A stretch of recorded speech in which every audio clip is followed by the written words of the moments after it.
La principauté de Monaco se retrouve une nouvelle fois au cœur de rumeurs persistantes, cette fois autour d'un possible troisième enfant illégitime attribué au prince Albert II.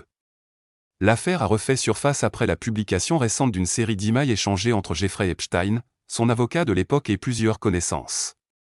Parmi les nombreuses affirmations troublantes contenues dans ces messages, Epstein ferait référence à l'existence d'un enfant secret que le souverain monégasque aurait prétendument reconnu en privé.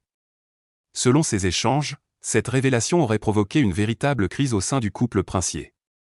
Epstein écrit que la princesse Charlène, profondément bouleversée par ces rumeurs, aurait quitté brusquement Monaco pour se réfugier en Afrique du Sud. La situation serait devenue si tendue que le prince Albert aurait dû se déplacer lui-même pour tenter de la convaincre de revenir. Epstein affirme également que Charlène aurait reçu une bonne offre pour réintégrer le palais et restaurer l'image d'un mariage harmonieux digne d'un conte de fées.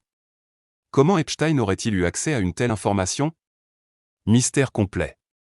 Certains avancent qu'il évoluait dans des cercles très influents et possédait des renseignements sur de nombreuses personnalités de premier plan.